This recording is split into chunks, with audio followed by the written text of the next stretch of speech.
Well, here it is, the end to the extremely long review of the first age in the Robot Damashii Gundam Age series.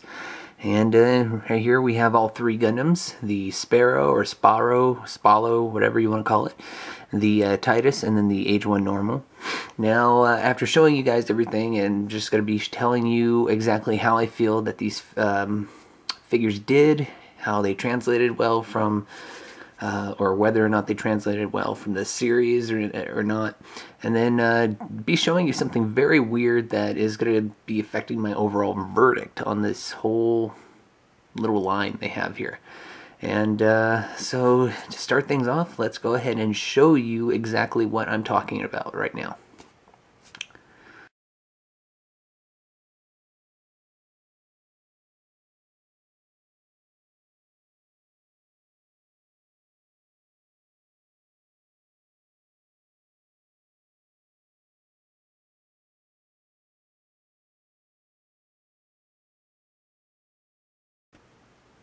Yes, as you can see, all the Age 1's parts are right here on the floor, detached from their base.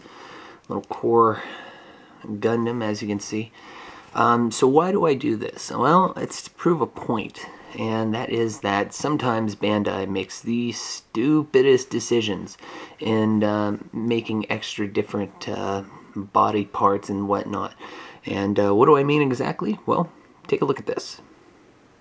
So as you can see, I have all three torsos right here, and when you were watching the reviews, or if you didn't watch the reviews, but in any case, you may have seen differences in body size. Now that's largely due to the stylized version of all three, but you have to wonder, why the hell would they make three different bodies for a Gundam that's a part swapper, and so would normally have the same core body. Right here, the bigger one is the Titus, that's the Sparrow, and here's the Age 1 Normal. So why in the hell would they have the Titus and the Sparrow look so different when they could have just done this with the Age 1 Normal? Right here I have the Age 1's lower torso, and I'm putting on a torso, or upper torso right here. This is the Age 1 still, Age 1 Normal. And so everything looks fine and dandy.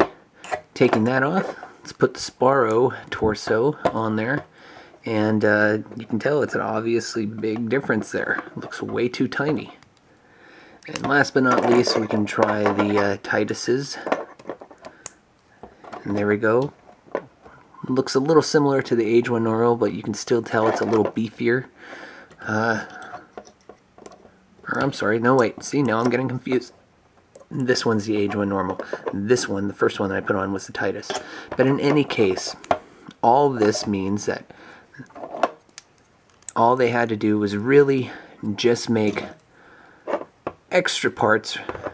Probably could have made them exclusives, whatever they wanted to do. And we could have just done a lot of part swapping, which, in my opinion, would have been a lot funner. Because then you can do all sorts of swapping and changing and stuff. He has one Sparrow arm, one Titus. So yeah, Bandai, why not just make the parts for the Titus and the Sparrow separate and sell the Age 1 Normal by itself? So what's my final opinion on these figures? Well, they're really actually very good. Even though they have the problem of being stylized, and on many cases it's not a problem. For example, the Wing Gundam Zero and you know, the Buster and the Strike that came out. In this instance, for the Age figures, it's actually a little bit of a problem. Again, you know, these parts for the Sparrow and the Titus, they could have been sold separately, lowering the price of, you know, what we would have spent on figures or on buying these guys separately. You know, it just would have been easier. But in any case, they're still pretty cheap for figures. You know, I paid around $30 each, maybe a little bit less for the Sparrow and the Titus. But in any case, it's not going to break the bank if you're a collector and you want to get these guys. I actually enjoyed the first series, or the first half of Gundam Age. It was a really, really cool series, and I thought it was really interesting, and so that's mainly why I got these figures. And when I got them, they weren't a big disappointment, except for this whole thing right here. But in any case, you know, they're actually good figures. They're well priced, and they're pretty plentiful right now because it's still pretty new. So if you're deciding whether or not you want to get these guys, definitely go for it. I would extremely recommend getting the Titus first, and then the Age 1 normal, and then going ahead and going for the Sparrow because, well, Titus has all the little goodies. But anyways, that's just my humble opinion. You guys can entirely make up your own and do whatever you want. But in any case, thanks for watching all 4 parts. I'll have more reviews up soon, and thanks for watching, guys. Bye-bye.